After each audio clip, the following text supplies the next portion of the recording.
the Town Commission regular meeting of November the 12th, 2024. Please rise for the Pledge of Allegiance. Pledge allegiance to the flag of the United States of America and to the republic for which it stands, one nation, under God, indivisible, with liberty and justice for all.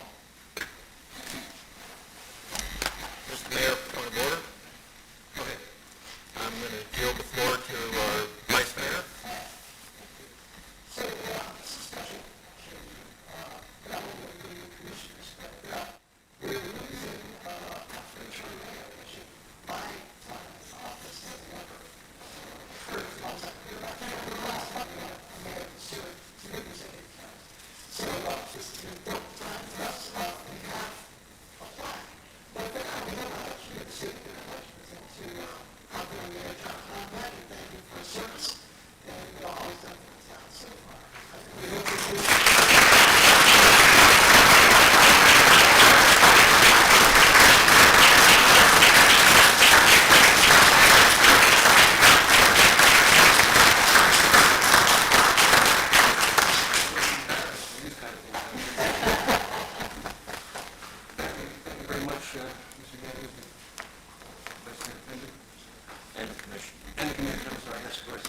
The first item on the agenda tonight is the swearing in of newly elected officials.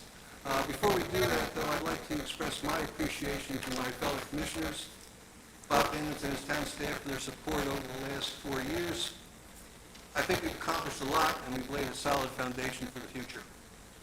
I'd also like to thank our town consultants, Bonnie Landry in Planning, Amy Adams in Grants, and I'd especially like to thank Joe Capra and his outstanding team at CapTech. They've done a terrific job. It's been an honor and a pleasure to serve the residents of Sewell's Point, and I appreciate it very much, and I thank you very much.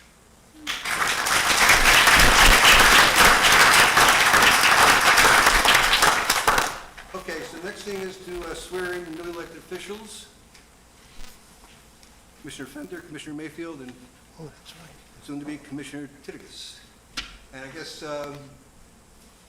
April. Come down into the well, Yeah. I can do them all. And when we're finished with that, then Vice Mayor Fender will run the rest of the meeting.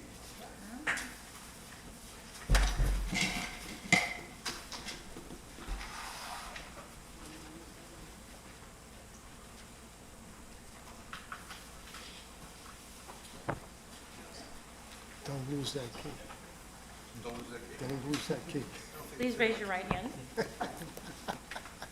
You solemnly swear that you will support, protect, and defend the Constitution and government of the United States and the state of Florida, and that you're duly qualified to hold office under the Constitution and the state and the Sewell's Point Town Code, and that you'll faithfully perform the duties of the Town of Sewell's Point Commissioner for the Town of Sewell's Point, Florida, to help you God. Congratulations.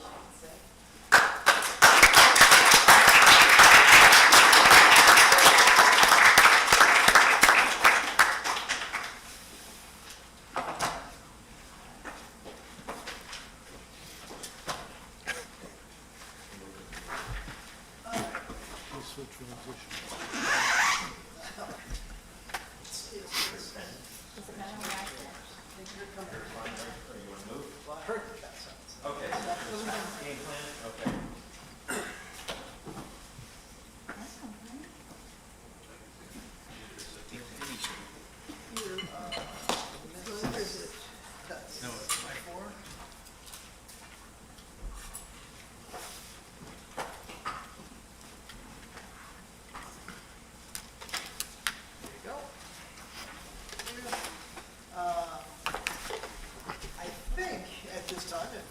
Read the agenda correctly, we're going to recess for Yes. 15 minutes and enjoy some refreshments and congratulate the newly elected commissioner and commissioners and socialize a little bit.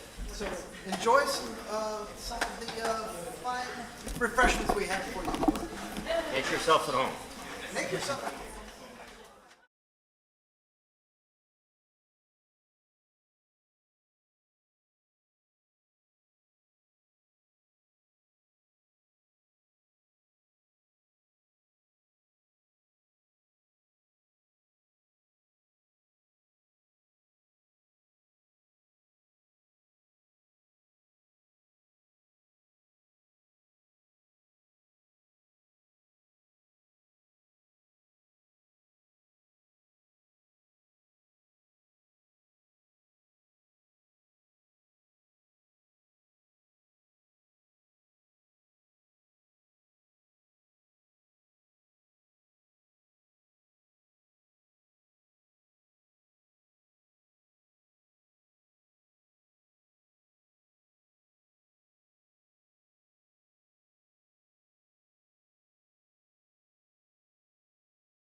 think it's time to get rolling again. I hope you enjoyed some refreshments.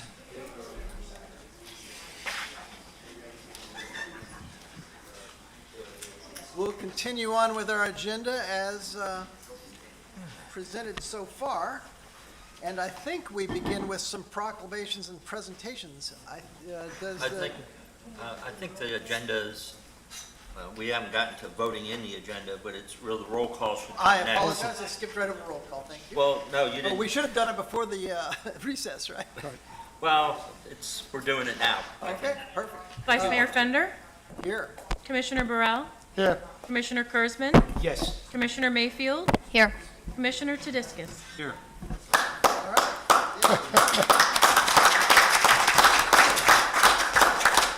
All right, now we can get to presentations and proclamations. Yes. Thank you, sir. I think our first order of business is with Chief Tina and the Officer Joseph Sewall, EMT certificate. I'm gonna try to make this quick because he's actually got a call holding. Flip the mic around. Thank you. Joseph Sewall has been employed as a police officer since August of 2022. Personally, there are some officers you hire that you know will significantly contribute to the town and the department, and you know you're going to enjoy working with that individual day to day. I knew right from the beginning, honestly, that Officer Sewall was going to be one of those individuals. You may remember that he was our Officer of the Year for 2023. I still regularly get compliments. I flagged down, or lots of people flagged me down Halloween night, all looking to see if Officer Sewall was on duty that night. He plays a significant role in the success of our holiday open house. And the reason that we're here today is, you may not realize this, but the police department goes on every medical assist in the town. You can guarantee a police officer is going to be there significantly earlier than fire rescue. And you may or may not be surprised to know we've had 115 medical assists in the town thus far this year. These are calls we handle regularly. And our roles on those calls are to determine if the scene is safe, gather relevant information from victims or family members in the event they become unresponsive.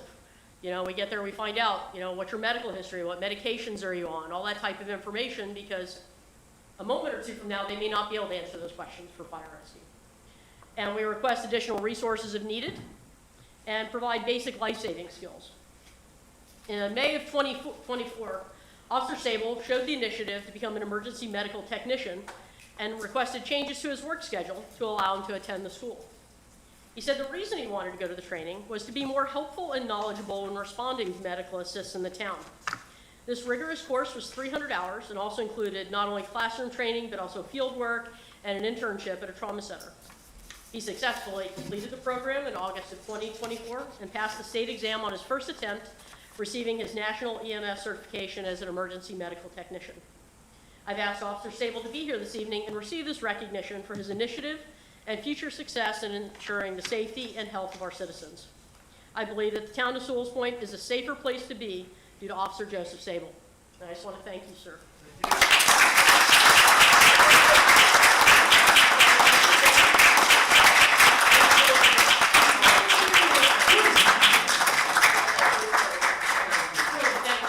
Thank you guys so much. Thank you.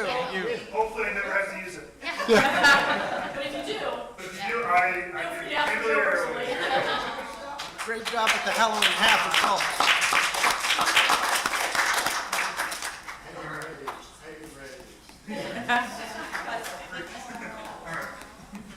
Back to work. And the next proclamation we have is for the Brooksdale Senior Living Proclamation. Could I get the town clerk to read the proclamation into the record? Whereas the men and women of the Sewell's Point Police Department are essential town employees and play a critical role in the safeguarding of the town of Sewell's Point. Whereas the Sewell's Point Police Department has enjoyed a relationship with Brookdale Senior Living for the past 10 years. Whereas the town's government office and the police department is prone to hurricane damage, storm surge, and flooding. Whereas our town's police force and essential employees need a safe base of operation when powerful hurricanes descend upon us. Whereas Brookdale Senior Living has been that safe haven for our staff, providing apartment space and nutritional sustenance when needed. Now therefore I, Frank Fender, Vice Mayor of the town of Sewell's Point, Florida, call upon all citizens to offer thanks to Brooksdale's Senior Living for helping us to ensure the safety of our police department and town employees.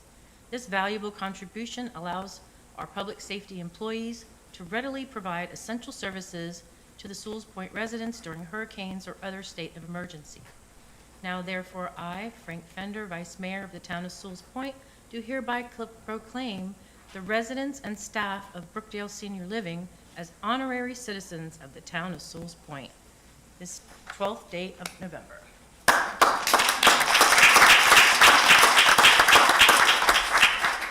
Is it, or do you want to say a few words?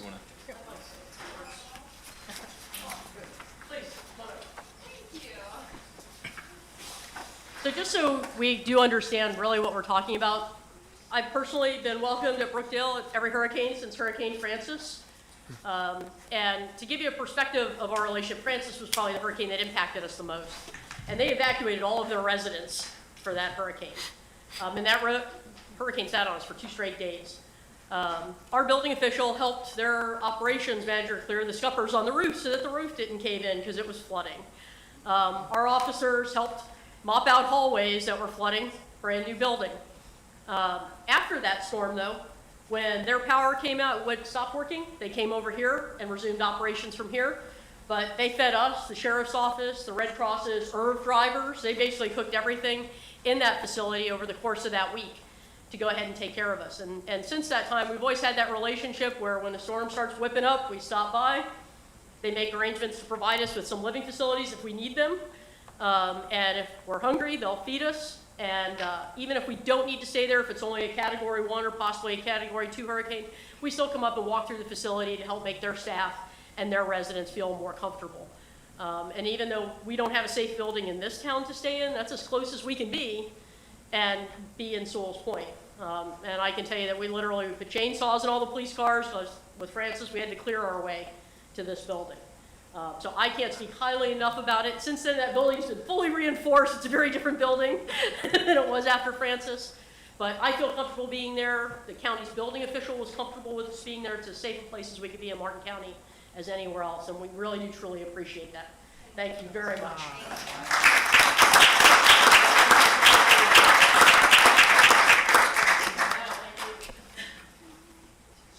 I'd also like to present you with proclamations. Once again.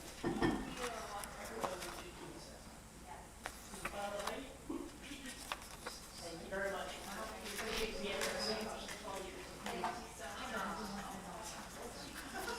We'll send you ours. We'll send you our pictures. Thank you very much. My card is in the back. If anybody wants information on Brookdale, we are a very safe community up on a hill.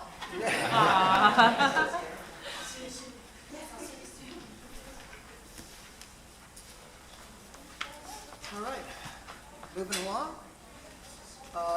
Do we have any additions? Actually, I'm looking for public comment at this time. I don't see any public comment forms. I do see one from Mr. Dutcher, but that's later in the agenda, right? Correct. We'll wait 1 second.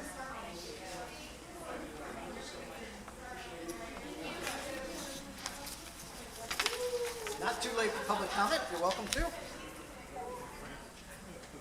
Sure. Since I went familiar with the process, I have a question on the consent agenda. As soon as we get to the consent agenda, when we ask for changes to deletions to the agenda, you can ask for something to be pulled from the consent agenda, and we can talk about it separately. Okay, thank you. All right, moving along. So that was, if you couldn't hear, we were asking for a point of order on how agenda process works, and so we'll go into that right now. We'll ask for any additions, deletions, or changes to the existing agenda, and you push your button. There you go.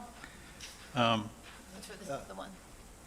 Oh, There it is. wrong button. Commissioner Titties. Yeah, I would like to discuss the building report at some point in time, so if you could pull that off the consent agenda.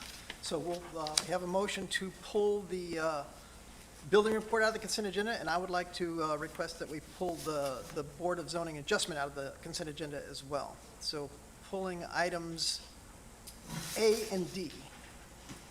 We have a motion? I have a question. So moved. Have a second? Second. We need a roll call vote for agenda changes. So, Ms. Clerk, please take the roll. Commissioner Burrell? We're talking about removing the Board of Zoning Adjustment? We're just pulling it out of the consent agenda. We're going to talk about it. Okay.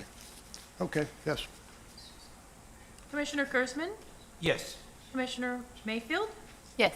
Commissioner Titicus? Yes. Vice Mayor Fender? Yes. Okay, so agenda is approved with the two changes we discussed. We can move right into accepting the consent agenda as amended. So I'll make a motion to accept the consent agenda. Second. roll call, Ms. April? Commissioner Kurzman? Yes. Commissioner Mayfield? Yes. Commissioner Titicus? Yes. Vice Mayor Fender? Yes. Commissioner Burrell? Yes. So consent agenda is approved as presented with the modifications. And so now we've got an agenda change asking for a discussion of the content of the building report. So Commissioner Titicus, you have the floor. Thank you.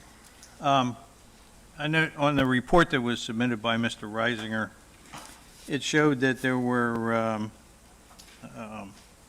$68,879 collected in permit fees. And of that, there were 48 permits, one of which was, and also new construction. Jack, if you could possibly tell me, what are the top 3 or 5 permit requests that make up this $48,000, or the $68,000, I'm sorry? Well, the number one would be a new home, Got it?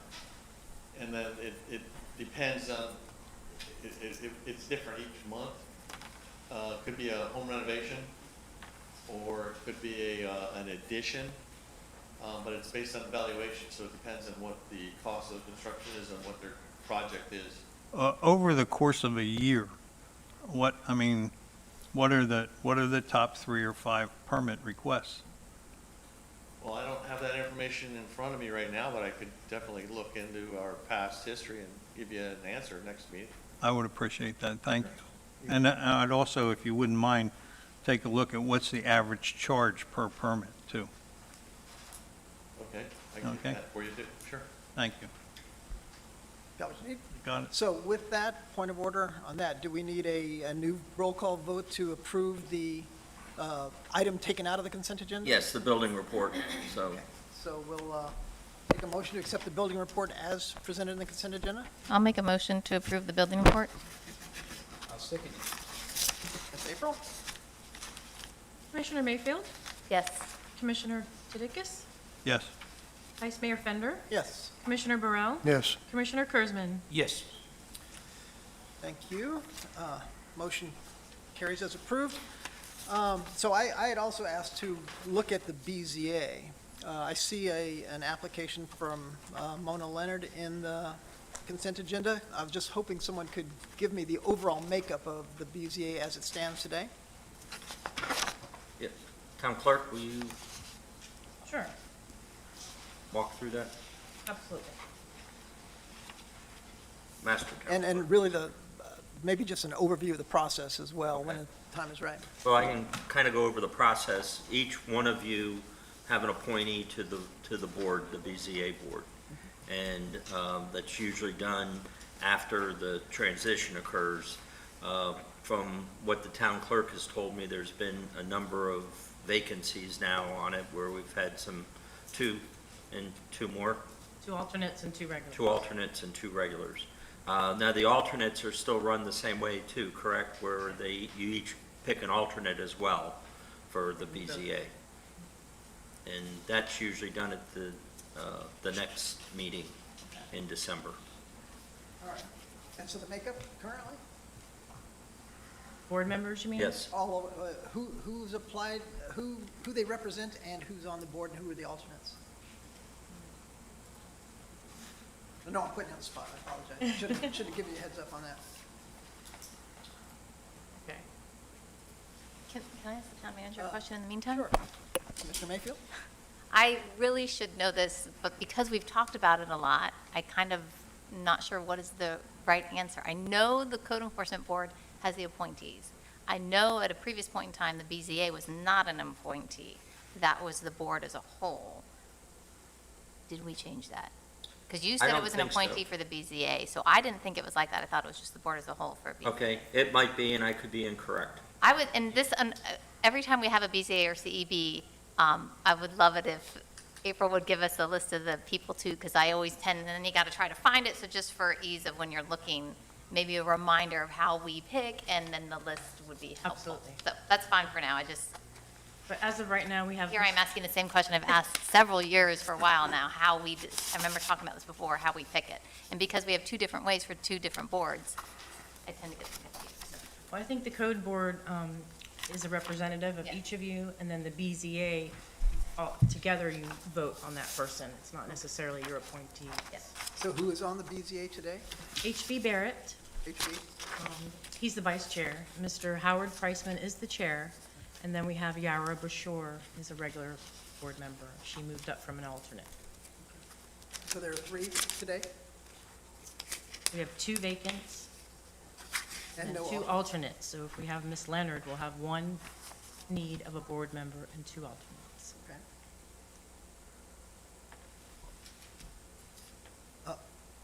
Commissioner Kurzman? Yeah, and Connie is correct, is we've never, ever selected individually for each one of us. That's never happened. Whoever's been up there was there when I was already a commissioner, and that's 6 years ago. And those people were still on for all that period of time, so we never got to pick individually or anything. I think the commission, I think there's 1 or 2 people that were appointed during the 6 years, but it was decided upon the commission as a whole. It wasn't any one individual. Mayfield? Yes, just, I'm sure that we've talked about this in the past too, for the upcoming slots or whatever, maybe it would be good to send out an email to the town. I don't know, I if believe you know, it went in out the in spotlight or whatever. Did it go out in the newsletter? Maybe it was, and, okay, believe so so, you were already but doing it, thank you. Maybe we should do it Maybe like a separately, though, singular one or something as so we opposed, can try to recruit yeah. cross-section. Commissioner Burrell? Is there an issue with who was put on the We board? just want to understand the makeup of the board. Really? Okay, could have fooled me. Um, Is there? No, Is this I your mean, we have, nomination? we have some, yeah, well, I was asked to support, and I'm supporting Mona Leonard. And as far as the whole board voting on it, that's fine. I mean, I don't think there's any issue. No. I'm asking. I wanna We've make talked sure- about this many times. Like I said, this Okay, comes I up just every wanna time we make talk sure about that We're it. not forgetting that We that's. just want to understand what the makeup of the BZA is and how it's going to run going forward. So- And some of that is about personality, so we should know who's on the board, right? Okay. Okay. All right, I think I've got my questions answered, thank you. I make a motion, we approve Mona Leonard for the BZA. I second it. I'll accept a roll call vote. We have a motion and a second? Commissioner Tadiscus? Yes. Commissioner Mayfield? Yes. Commissioner Kurzman? Yes. Commissioner Burrell? Yes. Vice Mayor Fender? Yes. All right, welcome, Mona. Welcome to the BZA.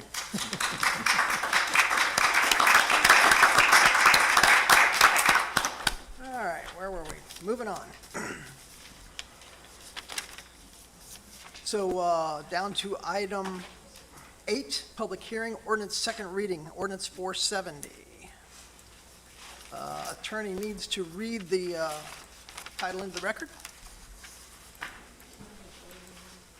Should be on. I'm sorry,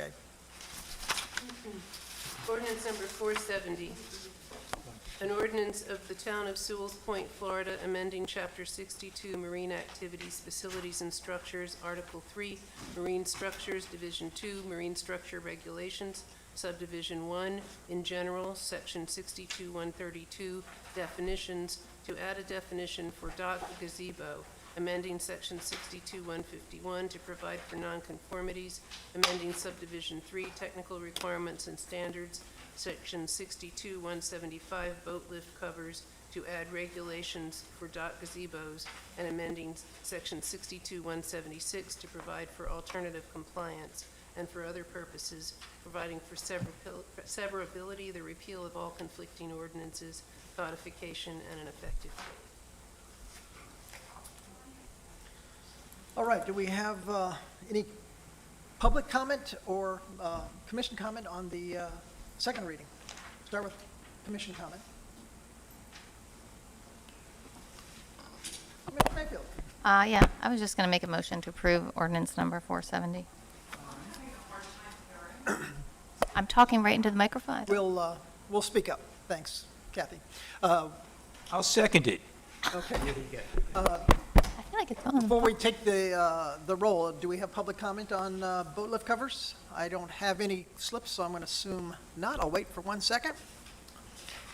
Seeing no public comment, we'll ask for a roll call vote on second reading of ordinance 470. Commissioner Kurzman? Yes. Commissioner Mayfield? Yes. Commissioner Titicus? Yes. Vice Mayor Fender? Yes. Commissioner Burrell? Yes. All right, motion carries unanimously. Moving on to public hearing, first reading of ordinance 471, portable storage units. Can the town attorney read the title in the record, please?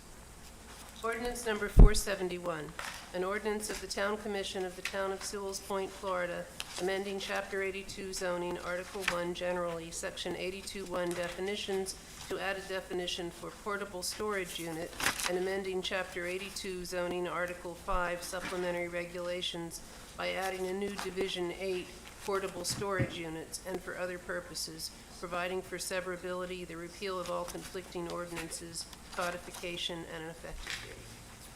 Thank you for that. Can I just get a little backstory on, Yeah, Commissioner Kurzman?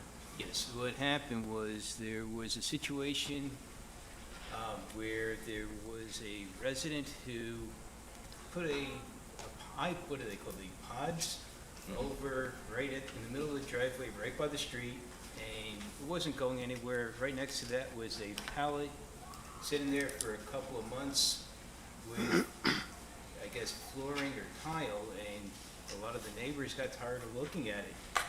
And there is an ordinance we found out that does, allowed to store things in front of the house, but, the idea of the pod, it probably would still be there for the next however long in front of the street, and people would be looking at it forever until somebody said, you gotta move it, and that's pretty much what happened. And they are gonna move it out. It's been there for almost a month now, and the pallet was there for several months, and now the pallet's gone, or at least broken up. And the neighborhood's happy again because they don't have to look at it anymore. And I tried not to get involved but this is something that now could be prevented from happening, and so people can't store the pods right in front of the home, right next to the street, and just leave it there like it's a permanent fixture, and that was the idea behind this. I see 8 by 16 by 9. Is that the size of a normal pod? How did we come up with that dimension? Does anybody know? I don't know. I know when Commissioner Kurzman had mentioned this to me, there was a similar ordinance that I knew about at a prior location where I worked in Pinellas County. And so I supplied that information to the commissioner and to the town attorney's office. So it's based on another county's ordinance? Probably. Commissioner Mayfield? Yes. I'm not saying that what you experienced wasn't a problem and that it shouldn't necessarily be addressed. I have a slight concern with, there being one problem, us making an ordinance. Maybe it's more of an outlier, and do we have to go through the process of just adding more rules? And I'm thinking maybe some of this, and I'd have to look into it a little more, some of it might be covered by other codes? Don't we have nuisance stuff? Or I know Tina knows codes, but are there other things that can, and maybe it is something that needs to be addressed by an ordinance, but I hadn't really heard of any other issues until this one, and I'm just not sure that we immediately need to go to a ordinance. And then I had a couple individual questions about the actual wording, which would be on page 3 of 6, or page 33 in the agenda. Yep. C, the end of that paragraph, it says, "The following conditions shall govern approval of placement." That sounds like, maybe, Susan, that sounds like very legalese talks, like that's an odd statement. "The following conditions shall govern approval of placement." Does that mean that you have to do the following? I just don't, that's hard to read and understand. And then number 2, under C, no sale may be conducted from a PSU in these locations. Is that like a garage sale that they're talking about? And then last one is number 1. This probably sounds a little confusing. It says the storage unit may only be placed within an area approved for parking, but the whole subsection is about it's going to govern in a right-of-way street or alley, which I would think just by definition would not be an area approved for parking or has rules for parking. If that, I don't know if all that makes sense, but those are my areas of concern, and I'm just wondering, do we necessarily need an ordinance for a one-time problem? Good point. Commissioner Burrow? My question is, since it was moved, who made the phone call to get it moved? It's still there right now as we're speaking. It's not Okay. moved. Okay. Oh, I thought you said it was moved. They No, said the that they were pallet happy is- now. the pallet Oh, the pallet. has been taken out. That was storing tile and flooring for a couple of months. It was sitting there. Mhm. The problem is, and I could get a pot in front of my house. I decide, you know what, I want to bring more stuff in. I'm going to put it in my driveway. And the whole world has to see what's in front of my house. And it just, to see a permanent, it become almost a permanent fixture. If I want to buy something similar to a pod, keep it there because I want to use, let's say, get everything out of my garage, put it right next to my garage on the side, and be able to park my cars in there and put everything that's in the garage in the pod. I mean, everybody can start doing that. Next thing you know, you have it all over the place. That's, in other words, you want to limit this type of thing, and it's not trying to be a bad neighbor or anything, but you also got to look at the aesthetics. When you're driving down the street, every day going home, you're looking at this pot. And I try not to be involved, but they come knocking on your door, and they're, can you do something about this? No. And finally, it got to the point where I asked if there's any ordinance, and the answer was no, there is none. So right now, there's nothing to keep anybody in the future from doing it. And it's just, you know, to put it in front of the house, somebody wants to start in the back of their lot or something where it's not visible, or it's just way set back, it's one thing. But if it's in front of the house, and What about dumpsters? I guess. I mean, I've seen dumpsters sit out there for weeks and weeks in front of construction sites. What happens if you have a part in the construction site? How long can you leave it there? I guess it's, It's just a construction site. I mean, those things are expensive for construction sites. That's something you can help when it's a full-time resident that's not under construction, and it's just because they're moving things in there. So if you're Yeah. looking for a place to store extra stuff, Dave, your light's on. Is that yeah, that was, for now? Commissioner Kirsten? Commissioner Mayfield?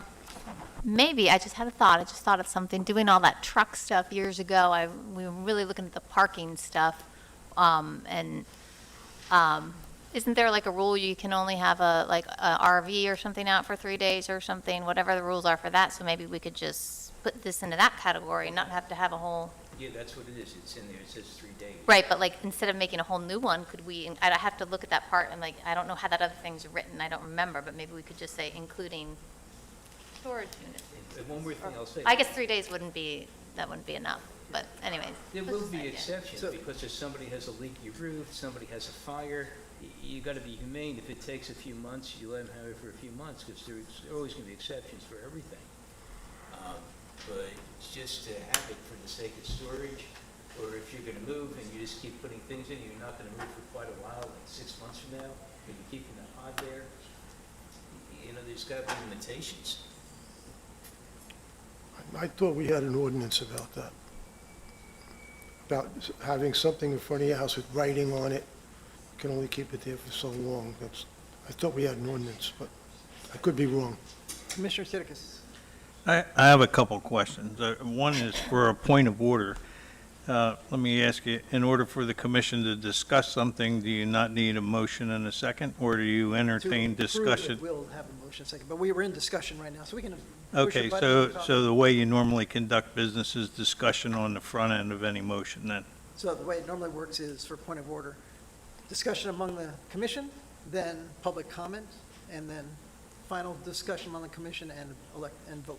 Okay, so we don't follow the Robert Rules of Order then? Well, I hope we do, we should be. If you say it should be done different, we'd certainly Huh? listen to you, but my understanding is the reason why we discuss internally first before public is because some of the things that we will discuss will answer some of the public. We're trying to move business quickly, so when we would want to hear the public and we want them to ask questions that we haven't already considered, right, and bring different ideas forward. Okay, so now I have some comments and questions. Sure. Commissioner Kurzman said that the resident put out a pod and a pallet for several months next to the street. Okay, so from what I can ascertain, we've had one complaint, and over a time period, how many, only the one, how many, over what time period? I guess several months. If you go back and you look at 82.1 definitions, there already is a definition in there for temporary structures. It says temporary structures mean anything constructed or erected, design of which is intended use, which is other than long-term indefinite life design or use. So that already exists in 82.1. I did not find, and this is my fault, I didn't look to see how long a temporary structure could be out there. Then the other thing is the PSU may only be placed in area approved for parking. And part of the objection of the complaint is the fact that it's next to the street. So you could only put it next to the street and, and why not on the grass? Then section 82488C4 says the PSA shall be removed within 72 hours of the placement, or the town may have it removed. Well, why 72 hours? Because when you go down to section 82488D, 1 and 2, it limits of uses to 20 days per year, 10 days at a clip. Number 2 refers to non-residential use on the property. What is a non-residential non-residential unit on the property? What is a non-residential unit? It's not a defined term under section 82.1. And then, let's see, is a non-residential unit a building site? If it is, then what's the average construction time, permit pulled to certificate of occupancy issued? It's certainly longer than 20 days. But I don't know exactly. Mr. Reisinger could answer that question for us. And if it's not a building site, then what is it? And then section 82488H says it must be removed during a storm. Now, it's supposed to be 16 feet by 8 feet by 6 foot, and that sounds like a Connex box to me, and it's not going anywhere during a storm. So rather than remove it, I mean, why not securely fasten it? So I think, in my mind, there's a lot of inconsistencies and conflicts in this. You got to have it out of there in 72 days, but you can keep it for 20 days. So it's just, to me, it's ill thought out.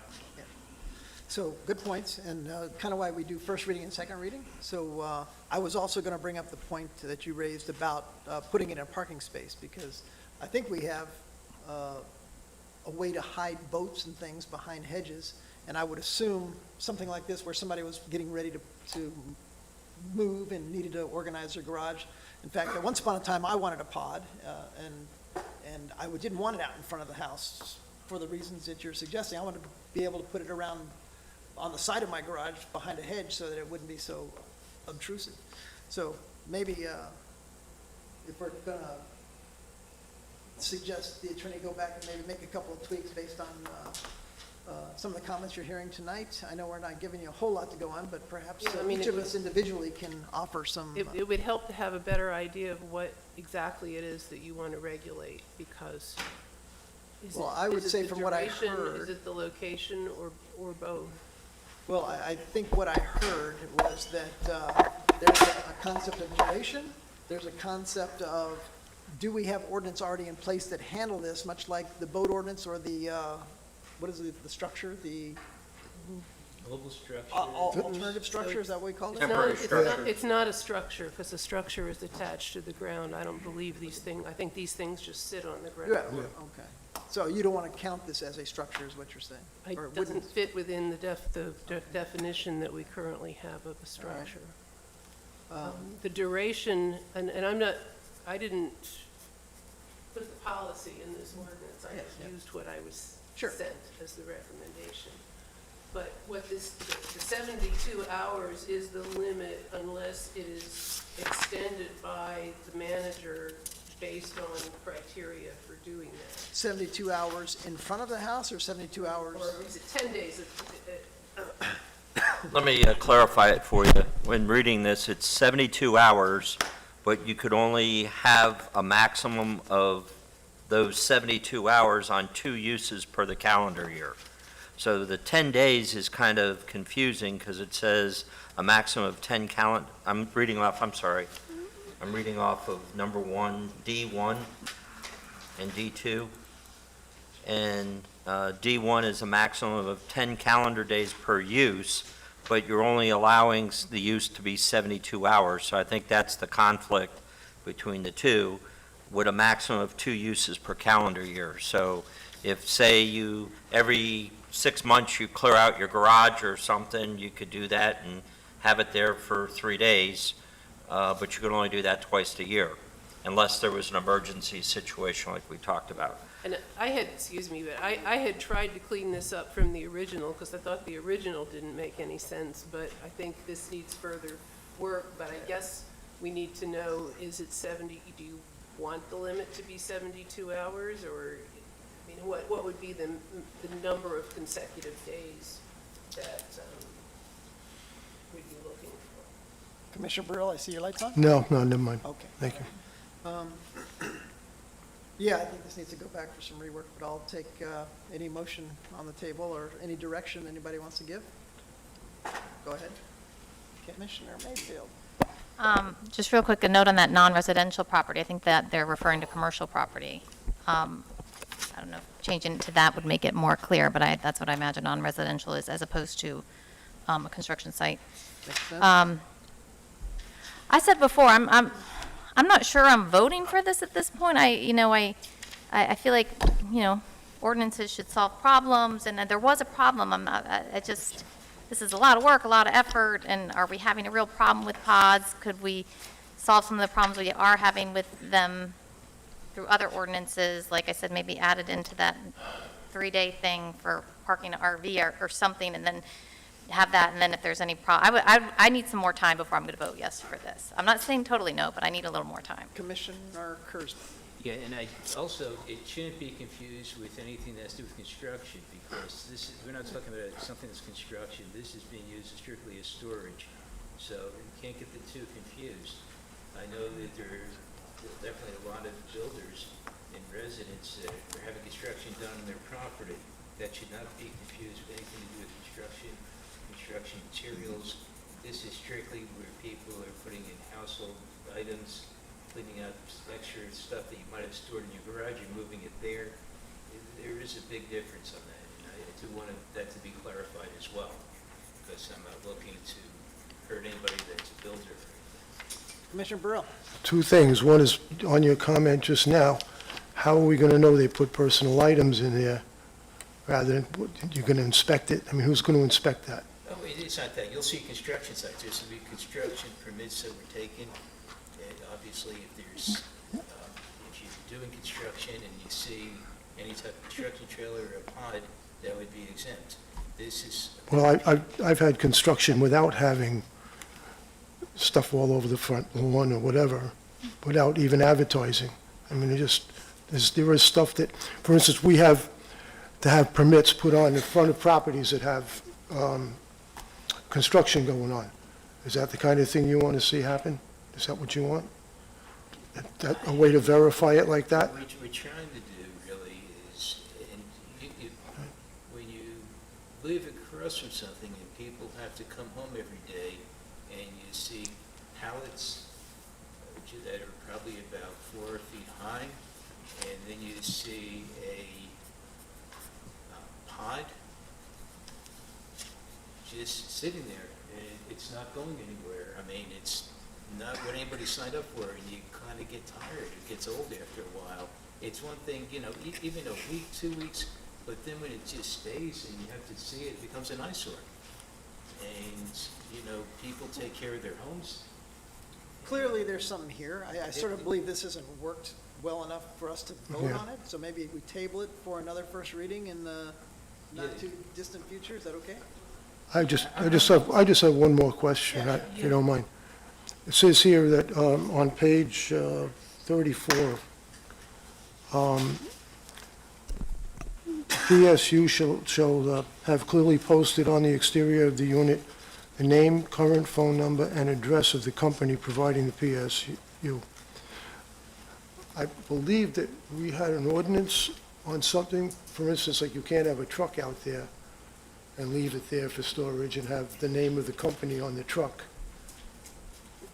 Why would this be different? Why would, it's an advertising situation where they have the name of the company out there. The truck can't do it, a contractor can't do it.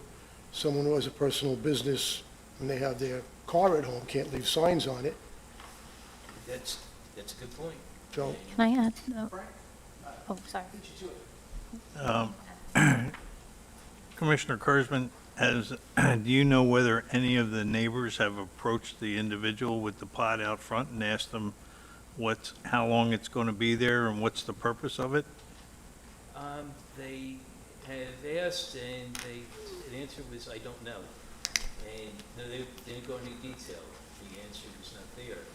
And I hate getting involved. I don't want to be a referee. So you find out, number one, if there's an ordinance. There was no ordinance, I was told at the time, that so the pod could sit there indefinitely. Right now, if they want to keep it there, there's nothing that says they can't. And it's being used as storage. The people are very much themselves, as anybody's allowed to be. They don't owe us an explanation. They don't owe anybody an explanation. I pretty much kept neutral on it. And finally, it's like, is there anything that can be done? And that's when you start hearing the people live around you. That's the bad part about being a commissioner, is when something's not right on the street, you're going to hear it. And I try to mind my own business. I'm friendly with the guy to say hello across the street, but that's as far as it goes. I know nothing about him. And that's as far as it goes. And that's how we always wanted to keep it. Does that answer your question? It did. I mean, sometimes things get resolved by just walking over and talking to your neighbor as opposed to a law.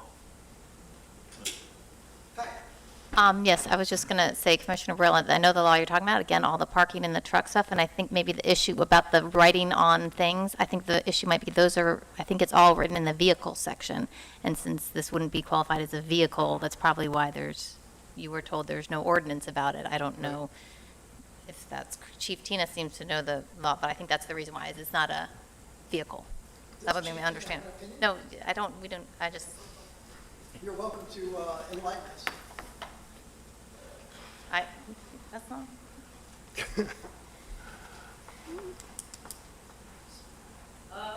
I don't personally have an opinion on these. I just, if I were playing devil's advocate looking at some of it, though, I mean, I'd relate to the town manager. My own personal experience was I had the floors done in my house. I had to empty my entire home, everything out of my home. It took over a week to do my tiny little home. So when I think of some of your homes, if you're putting in all new floors in your house, it's going to take a while to put your entire house inside a pod in the driveway and to do all of the work, So if it's something you're interested in, is 3 days going to be enough to do that? Or a single person that's moving can you know, when they come home every night from work, is 3 days enough? I think, to me personally, 3 days seemed a little light. 10 days seemed a little bit more reasonable, and I also identified the conflict that was in there. But, you know, there's a couple of different issues. Something that Commissioner Brill brought up, and for historical purposes, in days of yore, I will tell you that what we hung our hats on with respect to pods was that it was actually a sign code violation. It says pods in big giant letters on the side of the pod, which is too large for a sign in a residential district. But the solution to that is just take a big piece of plastic, tape it to the side of it, and it's no longer a sign code violation. And folks would do that if that's what they needed to do.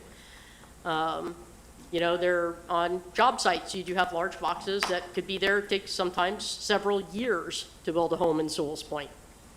So, you know, it's not as simple as just, you know, the pod in the driveway. Wasn't addressed in here, I guess, when the attorney went through it, is you can't put it in the street. That's violation of parking. The question dealt with, you can put it in a parking place. By ordinance in the town of Sewell's Point, you can only park in an area that is designated for parking, which is your driveway.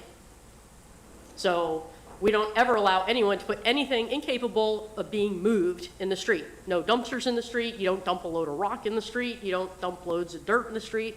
When the fire truck pulls up, we can't move a pod. We can't move a dumpster. You know, we make exceptions for things sometimes like vehicles. Your driveway's being redone. You can't drive on it for 3 days. But we can bang on your door in the middle of the night and say, move those cars. There's a fire next door. We need you to get them out of the way. We can't do that with a pod or other obstructions. So the only place currently under our ordinance you actually could put them is in your driveway. So if you're going to allow them on front lawns, you know, that would be a decision you'd need to make. We don't allow you to park your cars on the front lawn or your boat on the front lawn or any of that other stuff. Right. Areas designated for parking are driveways, or some folks have added, say, a gravel driveway for additional parking, things of that nature. Posting a big giant sign on the side, is that more palatable? That's, again, a decision for you. You know, something that he brought up was, we don't like to see a big sign on the side.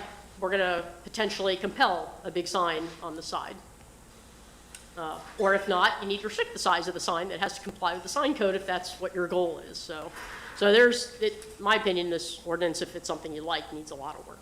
Thanks, Chief. Very helpful. I have a question. For Chief? Yeah, for the chief. Have you cited this for a violation of the sign ordinance? No, that was historically, days of yore, and at some point, the town made the decision that that was not a sign code violation. And I mean, through an ordinance? No. Just arbitrarily? When I say arbitrarily, I'm talking like 20 years ago. Okay. When these became common, it was just no longer considered to be a sign code. But it still is in violation of our ordinances. In theory, Okay, so theoretically, you could cite them. for the sign code violation, not to make the pod go away, I got it. but The to make them sign cover code up the sign. Right. I mean, you don't have to suggest how they can get around the ordinance, do you? No, what we would have to tell them, though, is that it in and of itself is a sign code violation. If somebody asks, well, can I, and they all ask, can I cover it? The answer is yes. And you could also tell them you can move it, too. Sure. Okay. Just checking. But we have no authority to tell them to move it, as far from that standpoint. You know, keep in mind, code violations, you warn someone, well, are going to issue, like, we have a conversation. What's going on? Find out what the deal is. Is it something that's going to be corrected in a couple of days? Is it reasonable for it to be corrected in a couple of days? If not, we warn them, you need to correct the situation. That doesn't happen. They may get some formal warning, whether it's a letter from the building department or a civil violation citation, if it's on the police department side, because these are not customarily violations we address, dealing with things related to buildings and things of that nature. We can issue a full-page written warning. They have to be given a time for correction, and depending upon the nature of the violation, dictates the amount of time. If something's a safety issue, your time correction is 0, fix it right now. If it's something like this is not a safety issue, you'd probably be given a week to comply. Because it's not something even you can fix. You now have to contact a company who needs to schedule an appointment, who's got to send a guy out, who needs to come pick it up and take it away. If you don't do that, then you're going to be issued a citation, depending upon what nature of violation something like this would end up as. Some of them require visit to the code enforcement board. Some are $100 fine, $150 fine. They may pay the fine, and it could still be sitting there, and they paid their $100. Now you're getting into a new situation where now you're having to send them a letter saying, now we're going to take you to the code enforcement board. And then that's going to be docketed for at least 1 full month after the violation. So sometimes folks don't understand with code enforcement, it's not an instantaneous correction unless it's an actual safety issue. You have to take multiple steps depending upon the nature of the violation. Thanks, Chief. Dave? Unless we could put them in the same category as a trailer. I mean, we could have them obey whatever it is for a trailer, that's what they're gonna be for a pod. I think it just simplifies the whole matter. If I think we that's could what do we're that. saying. Yeah, I think it'll make it a lot easier, and of course, we can make exceptions, as I said before. Somebody has a flood in their house, a pipe breaks, there's a fire, they're doing construction because they're changing the flooring. You know, part of it was maybe lack of communication with the neighbors. The person that's doing it didn't come out and answer them when they asked. In an effort just to give the attorney some direction, would you agree to allowing, I'll call it a pod, for lack of a better word, on the side of the house rather than the parking lot? Outside of visibility of the neighbors? Honestly, it didn't even bother me, I just got so. No, I know, I'm asking for the attorney, I'm not asking what bothers you. I mean, Yeah.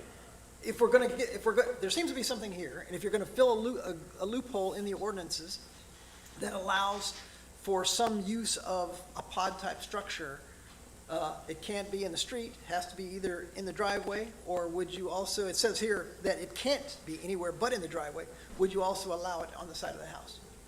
Yeah, just like the same ordinance as a trailer, whatever you would do with a trailer, you do the same thing, and I think that would solve it. And it's- Go ahead, Vinnie?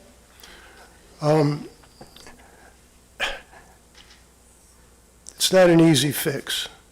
However, I'm totally against putting it on the side of the house. I'll let you know right now. Why, I'm just curious. I mean, yeah, because a lot of times people put things on the side of the house is not completely covered by our ordinance. Because sometimes they have things, hedges that are lower, fences that are lower than the actual pod itself or trailer or whatever it might be. So you only want it in the front of the house? Yeah, well, yeah. If at all, as far as I'm concerned. I don't, So nobody that's can have my a pod opinion, to that's, this yeah. point? Yep. All right. Nate, Pat? Yeah, I think that it would be hard to find consensus on anything, and this is kind of complicated. I think we should just not do anything unless there are repeated problems, personally. That's I like the idea, but I think it's going to be, Wow, we're all over the board on Yeah. this one. This is interesting. Okay. I got a question for the building inspector, actually.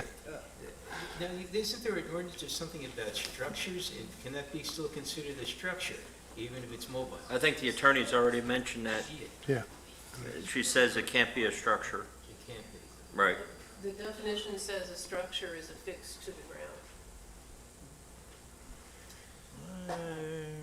Tell you what, I just, don't think so. go ahead, I'm sorry. You're Ex- fine, Frank. Excuse me, but the definition of temporary structure is anything constructed or erected, the design of which is intended of use which is other than long-term indefinite life design or use. Doesn't say anything about it being attached to the ground. There's a definition of structure that says that. Do you have? What is this definition, Frank? Temporary structure? Is a temporary structure is a defined term under our current code, under 82.1. And it says, means anything constructed or erected, the design of which or intended use of which is other than long-term, indefinite life design or use. We should be covered by that thing. So maybe just to move this along, because it seems like we're kind of all over the board, maybe we send it back to staff to do a little bit more noodling on and based on temporary structure or structure and I agree, and I think the attorney's office, so we can work and craft it the way it should be. My only suggestion would be, since we are kind of, differing opinions, 5 differing opinions, but maybe, the items that you would like to see included or not included at all in the code, just please direct them to the attorney's office, and then we'll craft whatever we need to craft to meet the needs. I've been looking, while we're sitting here, at other ordinances. I will say that it seems like a lot of municipalities in Florida have how tight, how close are they to this ordinance? I haven't, That's what I'm saying, maybe we'll go back and do a little bit but more. I found one example that is, I think, better than this one. Okay. It's more concise, it hits a lot of the same points. And Right. so, and I think it may address some of the points of discussion as, as a starting point. Well, I haven't heard a motion to accept the first reading, so I assume this is going to die on the vine until you come back with something similar to what you're describing, maybe. Does that work? You will let staff and council come back with something new. Does that give you enough to go on? Yes. Yes. All right, let's move on, unless somebody wants to keep talking. Good. Nope.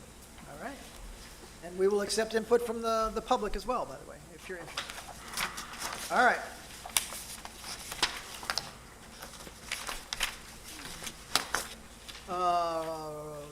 No resolutions, no old business, new business. Town manager evaluation is on the agenda. Is that true? Yes, as I've done since I've been here, I separated myself from the evaluation process and have Mariah appear. Mariah is here to help us with this process. Yes. Thank you, Mariah. Her memo is up on your screen right now, just to give you the concise version. If you have any particulars of me, obviously I'm here, but other than that, I'm going to reserve comment. Mariah, would you like to introduce the item?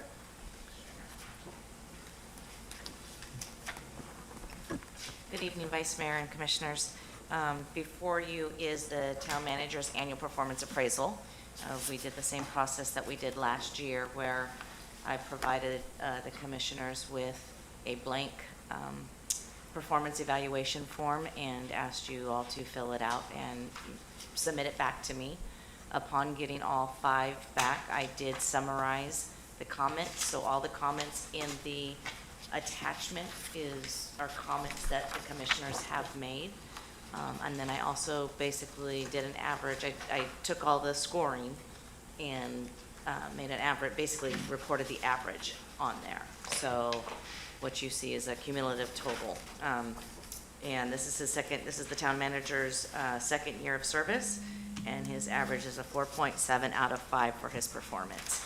And so in his current contract, it basically states, that he is allowed a possible salary adjustment. And that was my question when we brought this. I think I was in a conference before. I think that might be why it was pulled prior. So, but basically just accepting the performance review and giving me further direction, if there is any. Sure. That being said, do we have any input from Commission? Comfortable with the findings? Kaya? Yeah, I think that Bob is doing a great job. I think the town is lucky to have him. I think things run more smoothly. I think he does a good job of satisfying residents, satisfying the commission. And I said this before when we talked about it briefly. I think he started out low when we were searching for a town manager. I always thought this position, considering what we have going on, all these projects, all the money that's going in and out so that we can accomplish these projects. I always thought it was at least 120 to 130 to start the position. So I want Bob to stick around. I think that saves money. In the end, the inefficiencies of hiring new town managers is huge, and that's wasted money. It's just not easy for people to pinpoint. So I would, the up to 5% yearly is a lot, the extra 5%, so that's not something that I would see going forward to always be adding 5%. Maybe we could discuss it at some point in another contract time, but I think a 3% in addition is, in my opinion, would say that the commission values his service and we want him to stay long-term, so that's kind of the number that I was looking at. Any other input? That's, Dave? No? You holding? yeah, I agree with Kaya. I think Bob's done an amazing job. He's the first real town manager that we've had that's really taken everything right across the board. He's done a great job with the public. He's done a great job relaying with the commission. definitely watched the pocketbook when it became necessary, and he's no complaints at all. I think he's went beyond the hours that he's supposed to put in, and nothing but high praise from Bob. And I mentioned 3%, I had no problems with 3%. So I'll ask Mariah, we're past budget cycle. I assume you built budget in for salaries, Correct. for town manager salary? Yes, I did, actually. And So- what did you include as far as budget range for, I did do the 5%, knowing that you can always come in under the budget or Okay. under that. all right, So okay. Any other input? Vinnie? No, I'm good. Do we need a motion? Okay, yes, I would like to make a motion to, for the town manager, in addition to the 4% increase that all the employees get, to do the commission discretion of 3% salary increase. Effective October 1st? That's my motion. I'll second it. Okay, we have a motion and a second. Any more discussion on this topic? Comfortable? Question. Sure. Everybody else in town got a 4%? Did I just hear that? Well, this is 3% on top of 5%. 3% on top of 4%, so, Oh, okay, so you're really looking at a 7% increase? yes. Withdraw my question. Okay. More discussion?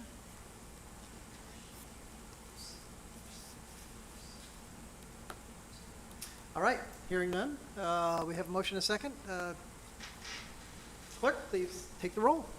Commissioner Titicus? Yes. Vice Mayor Fender? Yes. Commissioner Burrell? Yes. Commissioner Kurzman? Yes. Commissioner Mayfield?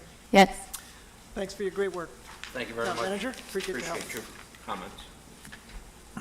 All right, moving on to item B, new business, committee appointments for town commissioners. Oh, are we doing this? Oh, got it. It's not doing vice mayor and mayor.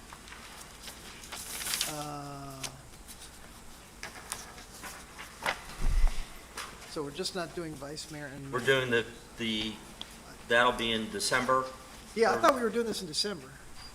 These are the actual committees that you Oh. all will be sitting on, I see so what you're saying. I think we're going through with We're doing that this, because not- it doesn't really matter who's mayor or who's vice mayor, it just, these are the So, positions. and- Very quickly, obviously what's open is Treasure Coast Council for Local Governments, right?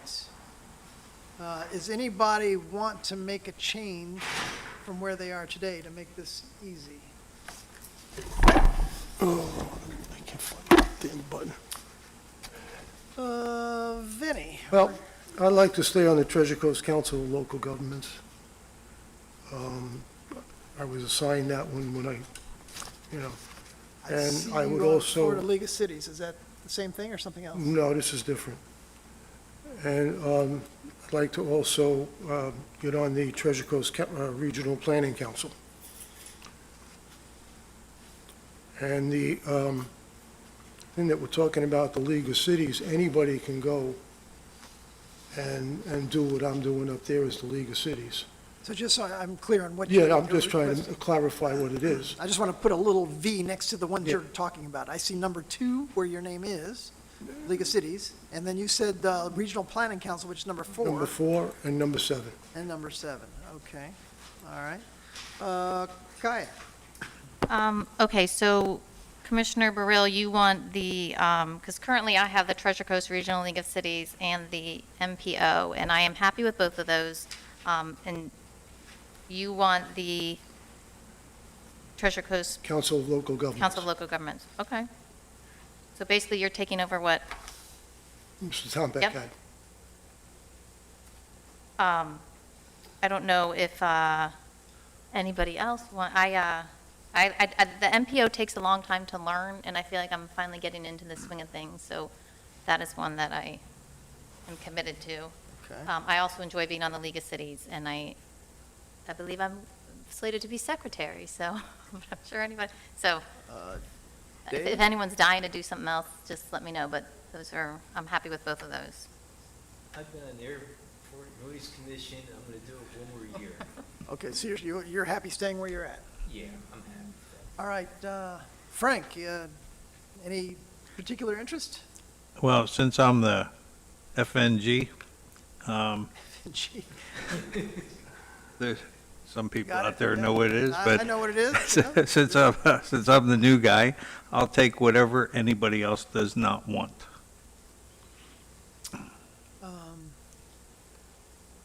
Well, the only one that was open that looks to move was Mayor Tompex. So that's the one that's open, other than Vinny's expressed an interest.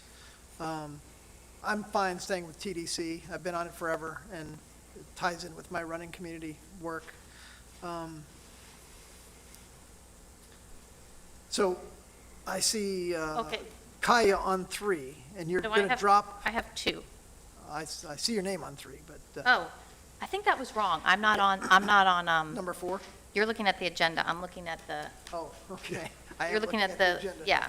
All I right, am- so who has number 4 today? Treasure Coast Regional Planning Council. I have it. Yeah. That's you today? Oh, so that's a mistake. Commissioner Burrell and I each have 2 appointments.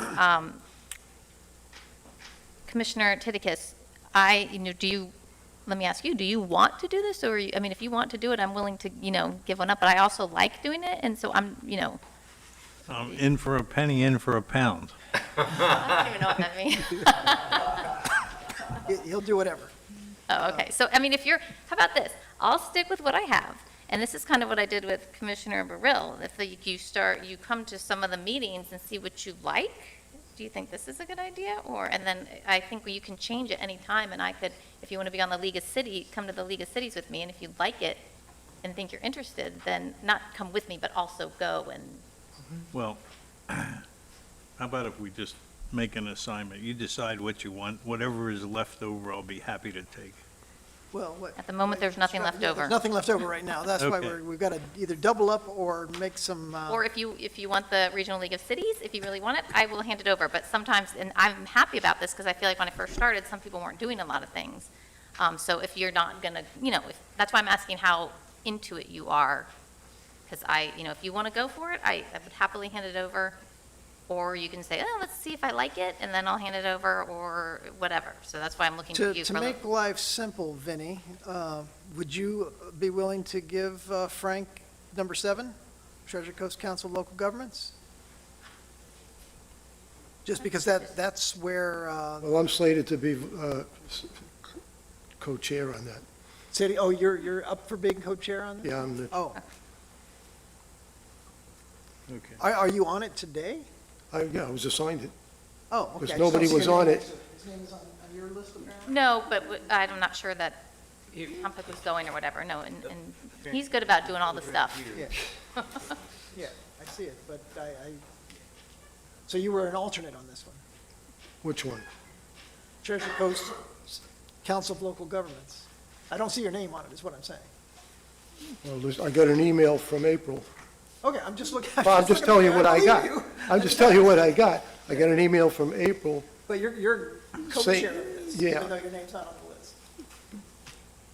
Because what happened was the former attendee, we won't say any names, was not attending meetings. Yes. They like it when people attend the meetings, so that's kind of one of the, What happens is they kind of throw you off. They throw you off. Oh, yeah.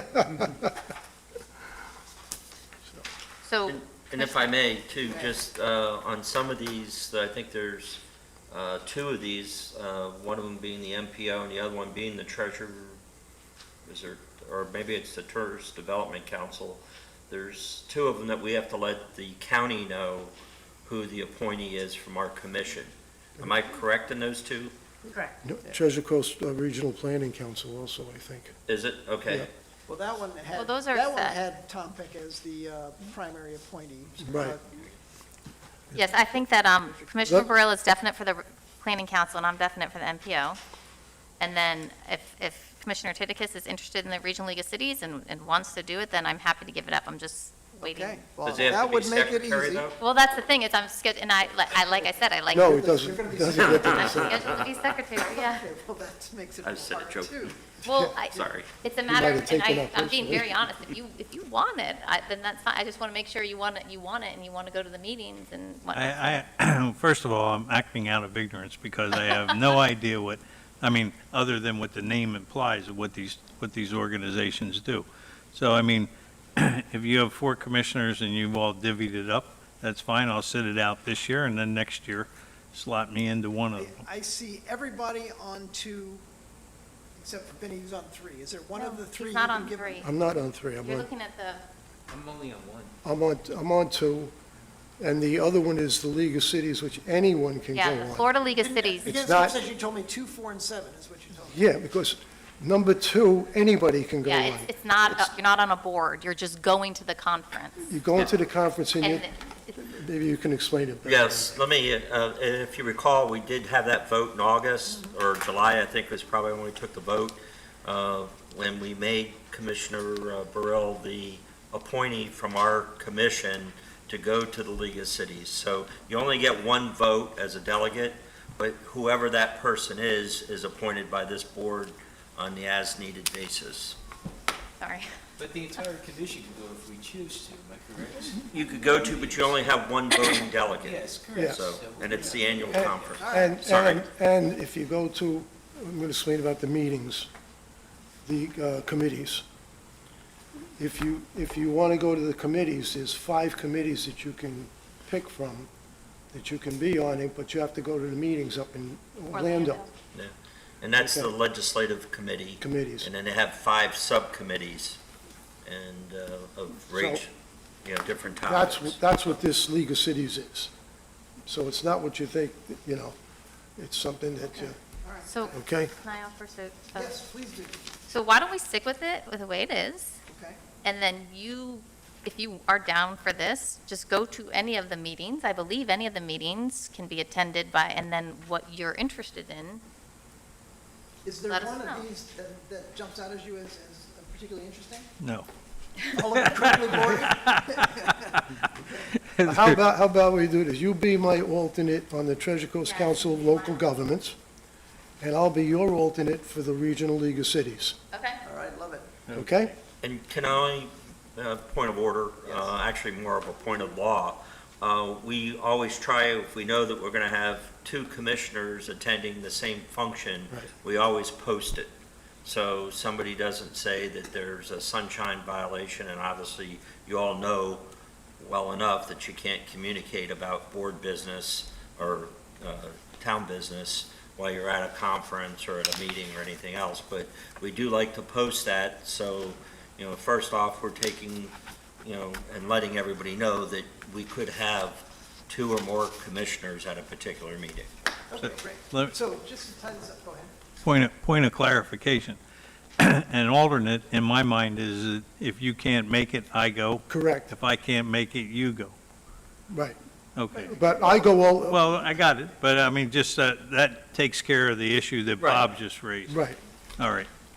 But if you do happen to be at the same meeting that you know you're going to, please let April know. That's and all. what I'll do is you as my alternate, whatever I get from that meeting, I will give to you, so you know what's going on at the meeting. Okay. And so you're up to date, so if you do have to go, at least you won't have to play catch-up. Sounds great. So just to tie this up for Miss April's ease, let's just run 1 to 7, and you tell me who it is and who's the alternate. All right? Number 1 is Mr. Kurzman. Number 2 is still Vinnie, is that right? Or anyone? No, I'm Anyone, not, or no. anyone? Anyone? Florida League of Cities, I'm the alternate. A suggestion, Commissioner Fender or Vice Mayor Fender, why don't you use the chart that's on, Sure. under tab B, 11B? It's a lot easier. Is that the one on the screen? It's not- Yes. There you Okay. go, let's do that. So noise ordinance, Commissioner Kurzman, Florida League of Cities is anyone, but Vinnie's on there. It's Kaya. Oh, it's Kaya? Oh, that's me, okay, I'm sorry. I'm So thinking say, of I just Treasure want to make the Coast. change for April. Are you Well, saying that Florida- alternate is Kaya? No. Florida League of Cities is me, Vinnie's the alternate. Okay, thank you for that clarification. So. The Florida Treasure League- Coast, no, wait, the Treasure Coast Regional League of Cities is Kaya. Yes. Right. I'm Okay, her let's go in alternate. order from top to bottom. These aren't numbered, so we're looking at the matrix. Noise is Dave. Florida League of Cities is Vit Melanie. me. The Florida League of Cities shouldn't even really be on there in many ways. I think it's kind of confusing. It should be a footnote at the bottom because it's not a regularly meeting committee. It's like a conference. And as you said, anyone can kind of go. I think it's adding to the confusion that it's there. You're not going to have regular meetings. Well, I'm going to say anyone in alternate. And I like that. all right. Treasure Coast Regional League of Cities. Primary is Me and Commissioner Burrell is the alternate. Brill is the alternate. Okay, love it. Treasure Coast Regional Planning Council. That's me, Vinnie is the primary. right. And is there an alternate? Does anybody want to try it? Commissioner Tidick? Oh, actually, I don't know if we get to pick an alternate. I think Yeah, they pick an alternate. they pick an alternate. Yeah, We don't pick an alternate. MPO me. is Kaya. Is there an alternate? I don't think there's an alternate. No, there's another city that's an alternate. Oh, yeah. They rotated. TEC is me. Treasure Coast Council of Local Government is now Many with Vinnie? me is the alternate. Vinnie, okay, and then Frank is. Frank is the alternate. Okay, got it. Did you get that, April? Yes. Okay, awesome. All right, there you go. Thank you for that. Do you have a We have to motion vote, to? we have to vote on it.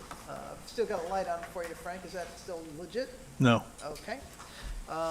We'll take a motion and possibly a second for the changes we've recommended for this new lineup of committee assignments. I'll make the motion. I'll second. All right, Ms. April, please call the roll. Commissioner Burrell? Yes, Commissioner Kurzman? Yes. Commissioner Mayfield? Yes. Commissioner Titicus? Yes. Vice Mayor Fender? Sure, why not? Okay, finally, Mr. Dutcher, I'm so pleased and disappointed with your patience, so thanks for hanging in this long. I see you have public comment, so we're going to call you in just a minute. Hang in there, one more minute. Item 8, Heritage Lot Sale, I think is where we're at. Yes. Town Manager, you want to lead us into this one? Yes, as you know, One Sotheby's International with Yara Bashore has had the property listed. That listing expires on November 14th, 2024, and Yara has freed us from the listing, and, you know, she, I guess, has tried to market the property to the best of her abilities, and so I had it placed on the agenda to see what the commission's preferences, and do you want to, when we went out to a bid process for, you know, professionals in the real estate business, and asked for their information on their brokerage and so forth, and we went through and did that. Do you want to do another search? Do you want to, you know, look at a local broker? I think those are all questions that, yeah, I need some direction on what you would like to do. Or do you want to wait on selling the property, which I do want you to know that, you know, I always watch the cash flows as we go through these projects. So, whereas it hasn't been an immediate need right now, but that could change, you know, as we get further on into the fiscal year. I guess I should ask if we have a multi-year cash flow projection, not here, but in the next month or so, perhaps we could revisit that so we can understand Sure. what our shortfall might be or could look like. I know we had, 5 years ago or so, when we first started down the project, we did have a sort of a nice graph that gave us an indication of what cash flow might look like. And now there's a possibility of having 3 projects going within the fiscal year. So that's, you know, and that doesn't mean that we'd definitely are going to have a problem because we can delay projects as well, just like we delay projects if we don't have the funding together. So that's, but I just want to appraise the commission of, where we might be, through here, because we have the Phase 3 project starting in January. Behind that is the Phase 2 project, which is tentatively slated to start in the summer of 2025. And then we have Part 2 of the septic to sewer, which is slated to start in February and March. Okay. I guess we should just ask the commission, is everybody still passionate about keeping this lot on the market? Where are we at as far as what we want to do moving forward, now that we've lost a realtor? I would like to keep it on the market personally. I think it would be to our advantage. Can you speak into the mic, Dave, I'm please? Sorry. Yeah, I apologize. Yeah, I think it's to our advantage to at least see what's out there. I don't want to give a lot away. I still feel that there's very few lots available in this town, and it's going to come to supply and demand. Interest rates are coming down again. I think that will help change things. And we definitely could use the money instead of coming out of pocket on this, and it's something that we have, and meaning the property. Frank? Am I correct in the assumption that we budgeted the revenue from this property to offset some of the expenses coming in? I don't know, did we, Mariah? Not yet. We haven't budgeted it just yet. So it's not a negative impact not to sell it, is what I hear you saying. Okay, thank you. And, yeah, I'll just weigh in that, it's an asset on the books, from my perspective. I mean, it's got a beautiful tree on it that we'd love to protect, but, so I'm not passionate of selling a lot unless we absolutely have to, so that's just kind of where I'm at on it. Anybody else? I was under the impression that we needed to do that. That was part of We what might. we That's- figured. So let's see what the money's like, I guess, before we make the decision. If Okay. we don't need it, we'll keep it. Anybody else before I take public comment? Not yet. Mr. Dutcher, I see you've got a comment card in. Welcome. Please state your name and your address. And My name's Steve Dutcher. I live at 8 Island Road, and I also work with Illustrated Properties at 3601 Southeast Ocean. And since I noticed that that Yara was resigning as the agent, I certainly would like to apply for the job of selling the property if the town wants to sell the property. I have somebody who's, for that matter, when I was hearing the discussion, who has previously made an offer on the waterfront property that the town owns from the standpoint if there was ever a benefit to the town of getting the cash now, letting the person own it and not interfere with the construction until the time to sell it. That's an option too for somebody, whether it's this person or somebody else. But anyway, that's mainly the thing is I'd like to apply for the job if there's an option. And do you have any questions for me that I can be helpful to with? No, I'm happy you're volunteering or you're interested. we'll let you work with staff. Is that appropriate? It depends on the direction that you give. Normally, we posted it and, did it like we do our normal bidding process for services. Do you want to go through that, or it's your option, I guess, and, because this doesn't really involve grant monies where we have to follow all the federal guidelines. Susan, what's your input on that? Do we have to follow? Never a bad idea to do it if you have time. Anyone would be able to make a proposal, and you don't have to do a big formal process, but. And certainly the less complicated it is, the more people you'll have apply that would be interested if it's, if there's any. Vinny? Well, if we decide to sell the property, I'd like to see a proposal. So, if we decide to sell it. Yeah, well, what's interesting is I've been kind of out on the periphery of this, but it seems to me that up to now, we have decided to sell it, and we've had a realtor, I haven't heard a change of direction from that. Well, apparently, the price is a little too high, because we're not seeing anybody going after it. So we either have to change the price or hang on to the property. That's the decision we have to make right now. It's made for you, doesn't it? Or just leave it, or just leave it sit there, Anyway, I don't know how to move forward. I mean, do we need to go out to bid? Is that what you're suggesting? Well, or at least post a notice that we're looking for services. We can do that tomorrow, and you all can have this back on the agenda in December, if you'd like, at our December 10th meeting. There's more than enough time that you could go through that, but I just think having some type of a process doesn't, and again, this has nothing to do with Mr. Dutcher. I mean, he's been a member of this community for years. Yeah. But I just want to make sure that, the transparency's there, so, we could go through a process and nobody says, well, we're all friends with Mr. Dutcher, and that's why we Also, I'm pretty sensitive chose him. to making sure that you feel a positive part of this process. Go ahead. Well, I make a motion that we post the notice. Okay, I'll second it. I have a question about it. All right. Kaya? Just some clarification, Town Manager. Is posting the notice the same as going through the process of the RFP, or was that a different thing you offered? Well, it's really not as involved as we went through before, but, Okay. we're just going to put a notice out there, and anybody, it's a broker that's available within this area, And and since we're going through that process, is there a date when we will, I mean, obviously, we talked about another meeting in December, so I assume we have to make a decision pretty quick, so we don't, right, so, we're probably going to be looking at a date of like December the 1st or so, so before our meeting?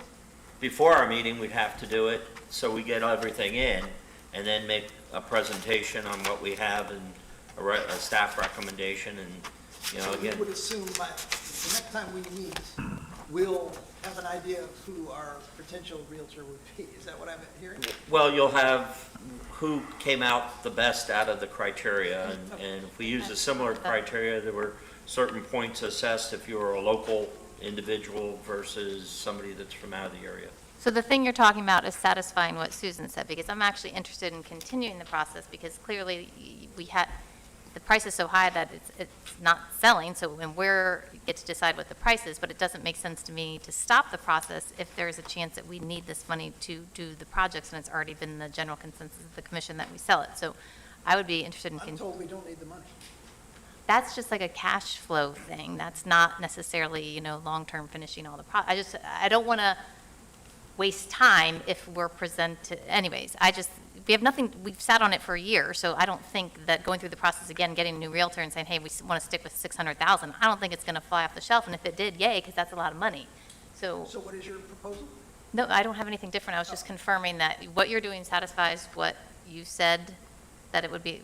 It would Okay. just be sort of a modified RFP thing? repeat of the Okay. RFP, Okay. but simplified to replace the Okay. realtor that was selected as a result of the Okay. RFP. I'm good with that, so. Well, I am certainly happy we have someone interested in participating in your process. May I ask how the price was established originally? By us? Was it? Did we? Yeah. It wasn't by Yara? Well, I think Well, she it was made a recommendation. yeah, we made the ultimate decision, though, right? There's somebody else. There's two realtors, right? Yes, I think we narrowed it down to 2 realtors at the time. I Right. can't remember if there was 2 only, or if it was, but I was quite surprised some of our local brokers didn't, partake, but everything changes over a period of time, so I'm glad Steve's here, so. I'm still of the belief that if you have a realtor that has the proper connections, the lot should have sold. Right now, there's a house that's 2,500 square feet on the corner of River Road and Mandalay. It sold maybe a year ago or so for, I think it was 1.1. It just got flipped, they renovated it, but it got flipped for 2.6, I think, or close to 2.6. You're probably aware of it yourself, Steve, right? Which is kind of mind-blowing. It's over $1,000 a foot for like almost a 50-year-old home. And to me, that lot should have a lot more value, because you could build that better house, the same amount of square feet, for probably over $500,000 cheaper, including the price of the lot with all the permit fees. It's kind of mind-blowing to see that, and that's a much nicer lot than what the other one's on. Did you receive any written offers? What's that? Did you receive any written offers on the property that you know of? Doesn't sound like it from her letter. Yeah, no, there wasn't, but I Okay. think it has a lot to do with, different realtors have different connections. There's reasons why the same realtors are the ones that sell most of the homes in this neighborhood. Well, I think this has something to do with the tree, right? It- Sure. So we decided that we've got a motion, we've got a We have a second. motion and a second? And a Sorry. second. Ms. Chief Clerk, please, Master Clerk, please take the roll. Commissioner Kurzman? Yes. Commissioner Mayfield? Yes. Commissioner Titicus? Yes. Vice Mayor Fender? Yes, Commissioner Burrell? Yes. thanks, Mr. Vick. Okay, where are we at? The bid. 12B. I think we're on to item B. I think our attorney's going to give us sunshine in a minute. Went up to the foreclosure. Sunshine. Yeah, he almost did. I think Glenn set you up. He did. I found out about this about 4:45. But just to dovetail on that a little bit, I thought I would just mention, we talked about this, about sunshine law before and violations of the sunshine law, and we talked about the example, sort of egregious example of what happened up in Sebastian, which is the outlier. You don't see that happen too many times, and it's not going to happen here. I think we all agree on that. But there are innocent violations that occur, or potential violations, and I noticed the news articles, so I kept a couple that I saw recently, and one came out of Jacksonville, the Jacksonville Electric Authority. They had their inspector general did a big investigation into a situation where the electric authority was I think it was the executive director resigned, and they were appointing an interim executive director, and two of the board members had a phone conversation about some administrative details about the transition process. And that triggered, somebody that got wind of it, and that triggered an OIG investigation into whether that was a sunshine law violation. There was not a conclusion from, this is I guess the city's inspector general, there was not a conclusion from that there was, but they did forward it to the attorney general, who may find that there was. And the point being that any type of communication between two members of the same public body, even if it's about administrative details, if it's concerning the public business, it can't happen. It also can't happen through an intermediary, so a staff member can't poll the members of the commission and then report back what was found out from polling the members of the commission. So just something to keep in mind. In the example of when Bob brought up about with you have two people appointed to the same board, if we know you're both going to attend a meeting, the safest thing to do is to advertise it. If inadvertently you show up at the same meeting, don't sit together. You're not there to discuss usually the town's business anyway. It's usually something else. But there's a very simple remedy for that. Another more recent example from Del Rey, and this, I don't think I didn't find anything about there being an actual investigation of this, but it got a lot of criticism in the media. And potential, I think the writer who was being critical of it said, well, there may be ethics complaints in the future. So that's the other piece that you have to watch out for, even if it doesn't catch the attention of anybody in the official position. And this was, during the budget process, one of the commissioners said on the record, yeah, I was talking to the mayor last week about this, and so there you go. Had a meeting. Now, it turns out that Let me just shoot myself. what he was saying to the mayor was just, we really should have started this budget process early. We're rushed in it. Nevertheless, that was administrative, not very substantive. Nevertheless, technically, it was a violation. It's not a good look, and if somebody wants to make you look bad, they're going to seize on that. So I know, I think you're all very mindful of this, but it's those little things. The other anecdotal thing that I see all the time in meetings and board meetings that I attend is continuing the conversation after we go off the record or starting it before we go on the record. So chit chat is okay, town business, not okay. That's sunshine in a minute. That's all. For that, any questions? Now's your time. All right, I think we're down to commission and staff closing comments. Comments from the staff. Looks like we're going to talk about One Fieldway. Yes, back almost a year ago, I brought your attention to a home that has been accruing fines, and they've been unable to come into compliance. The home is not lived in by the individuals that now own it. It was a home where a wife and a husband, the wife had died first, and then the husband died probably 3 or 4 years ago now. It predates me being here.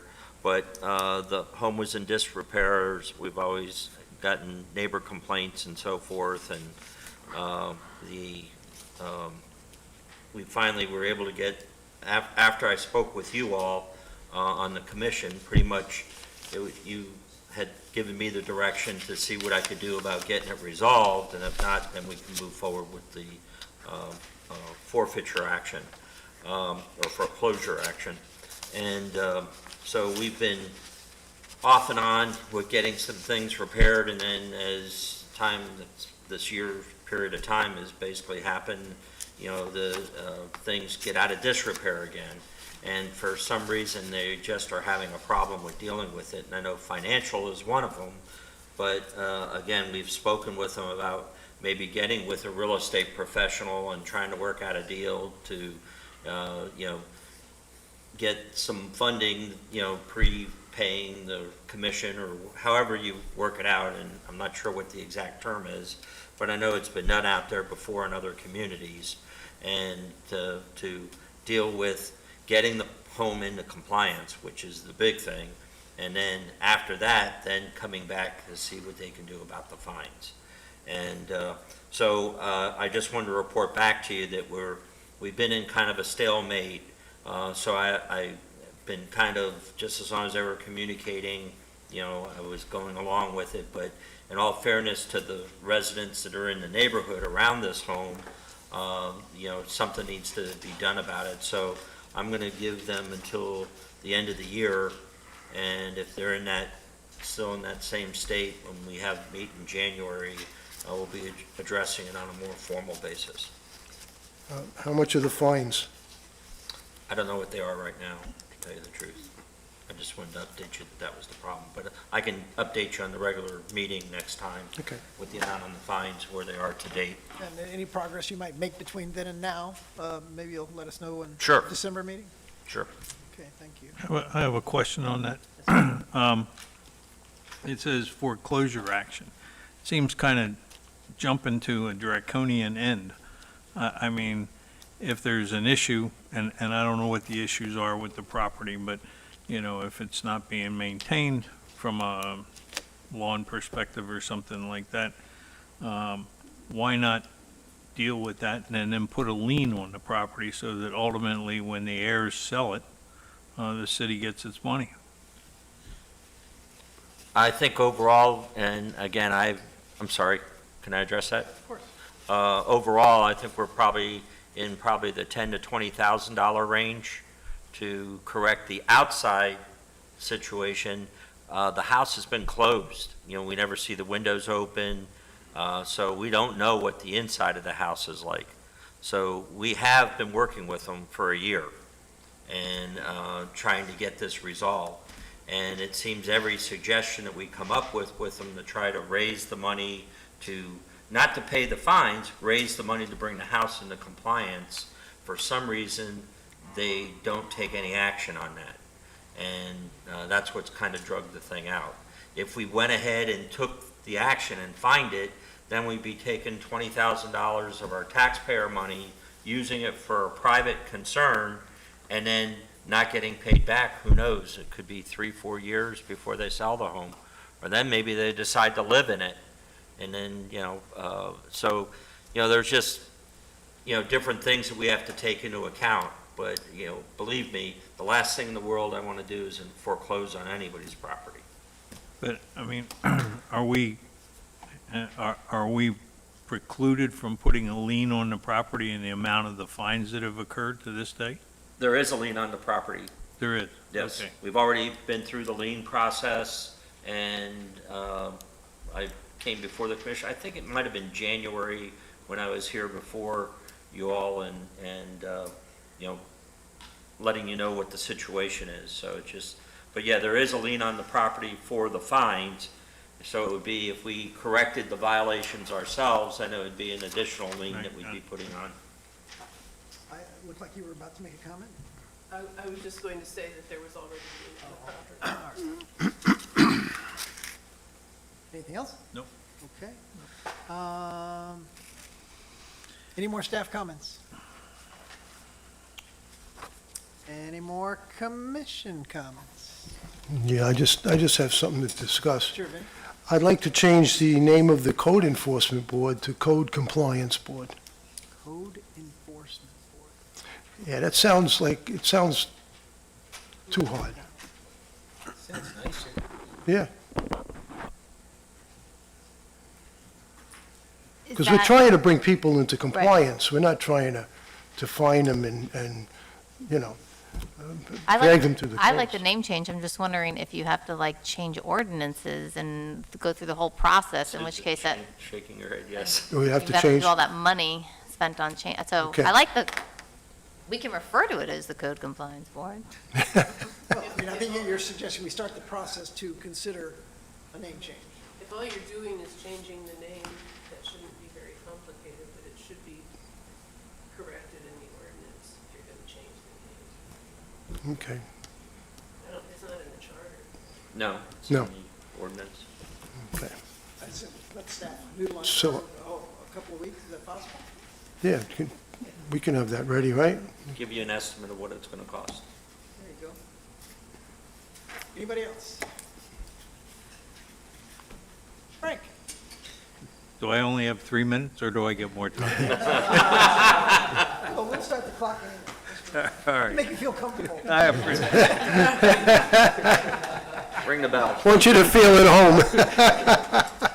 I have a couple things. In terms of improving transparency, I would like to see the spotlight that comes out from the town, that all proposed ordinance changes are published in the spotlight before a meeting so that the public has an opportunity to know what's coming up. And I realize that the agenda is sent out, but at the same time, I don't know how many people actually click on it and go through the agenda, in depth. Whereas the spotlight is, all you need to do is a brief comment that ordinance so-and-so, and you can take it off of the preamble of the ordinance in terms of what it's about, and you're not suggesting pro or con, but if you have an interest in it, either contact your commissioner or come to the meeting.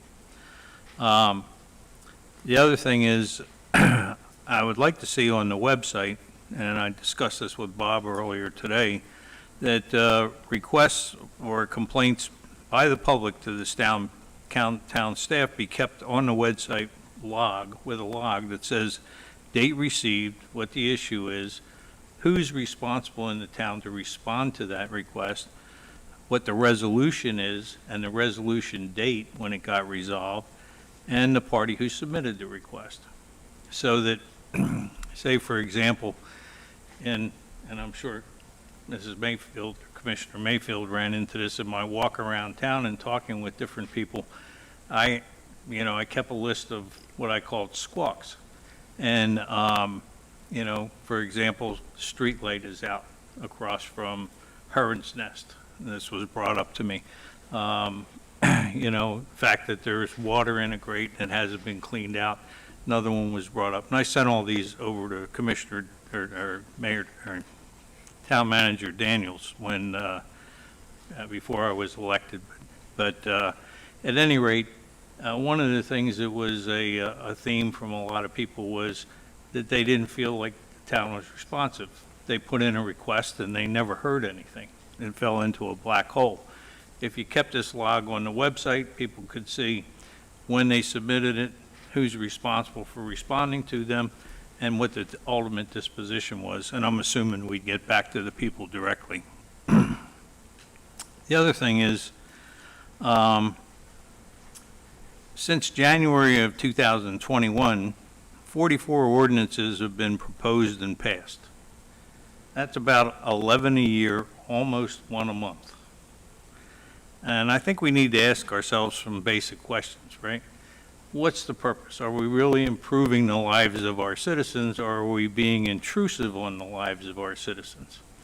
And, you know, in addition to that, I think that the agenda ought to have whoever is sponsoring this, their name ought to go next to it on any agenda item so that we know who's putting it forth.